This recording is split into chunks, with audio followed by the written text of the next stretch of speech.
Moreover, he has to live with the old sow for a week. After a week he will no more be the same as he is now. Thinking of this, he hurriedly begged Orville, saying, "Great Mr. Orville, please be merciful and forgive me. I don't want to sleep with the old sow, the place is too dirty, I can't stand it." Orville sneered and said, "Can't stand it, right? Okay, double the time, 2 weeks." Sun Yukai cried loudly. Orville warned, "Cry? Just add another week to cry." Jacob felt that Sun Yukai had been beaten up and there was no need to get him to live with the old sow for 3 weeks, so he said, "Or don't go to the pig farm. The place is really dirty." Orville nodded and said, "The pig farm is indeed quite dirty, and it is very smelly, so I never run a pig farm."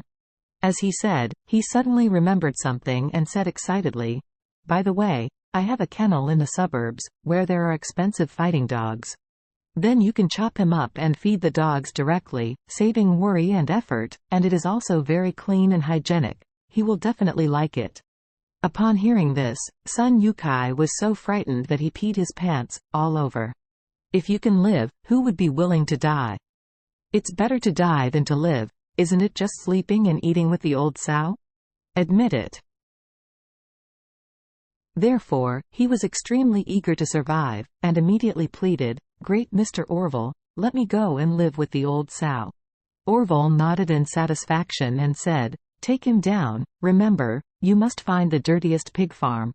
Afterwards, a few strong men dragged away the bruised and swollen Sun Yukai, leaving behind a table of outrageous guests.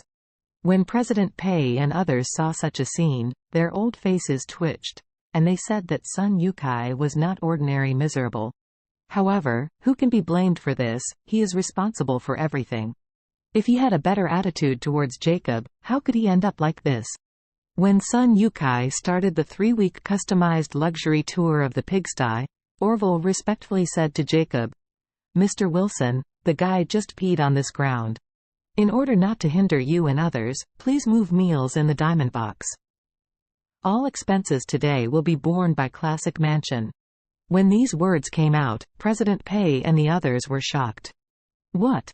Did they hear right? The dignified Orus Hill Underground Emperor, it doesn't matter if he is respectful to Jacob. Now in order to cheat him, he actually opened the highest standard diamond box in Classic Mansion to him? In the whole Orus Hill, there are only a handful of people who are eligible to book the diamond box in Classic Mansion. But now, Orville is rushing to curry favor with Jacob, and without waiting for him to ask, he directly expresses that he wants to open the diamond box for him? And it's free.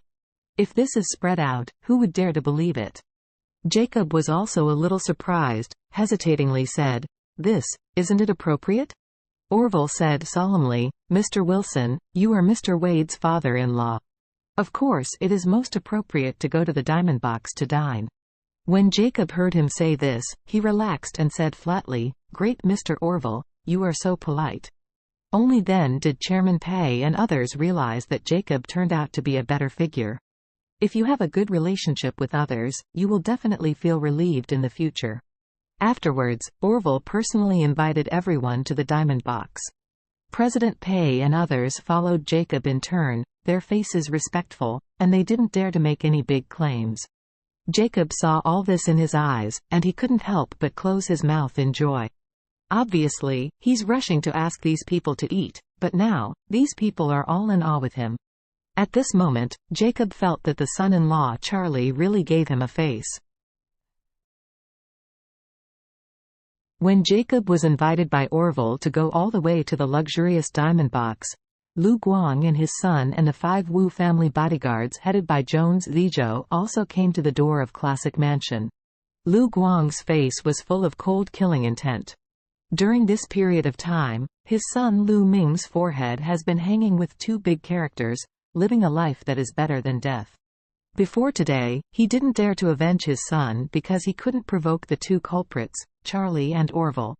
Even the son was extremely humiliating. He came to Classic Mansion once a week to find Orville and let Orville check the lettering on his forehead. This is a great shame to him and his son. However, tonight, he wants Orville to pay the debt. And the reason why he brought his son here this time was precisely because tonight happened to be the day when his son came to order Mao this week. He was going to let his son use the opportunity of Wilson Mao to come in and inquire about the situation of Orville and Classic Mansion. For example, where is Orville and how many bodyguards he has. If he can't figure it out and rush in, he may be taken by Orville to escape. So he said to Lu Ming, who was standing next to him, "Son, you will go in later, what it was like before, and what it is today. But you have to be careful and look at Orville. Where is the specific location, how many of his subordinates are in Classic Mansion now, who knows all about him, and then come back to report to me, got it?" Lu Ming gritted his teeth and nodded, and said bitterly, "I know, Dad. Don't worry, I must figure it out." Lu Guang was pleased to pat his shoulder and said seriously, "Good son, Dad will avenge you tonight. Let Mr. Orville pay you with his life." Lu Ming hurriedly asked, "Dad, besides Mr. Orville, the one who humiliated me is Charlie. He must die too." "Don't worry," Lu Guang said seriously, "kill Orville tonight. I am the new underground emperor of Orus Hill. At that time, we will cooperate with the Wu family and directly kill that Charlie. Let him follow Orville, be a companion with him.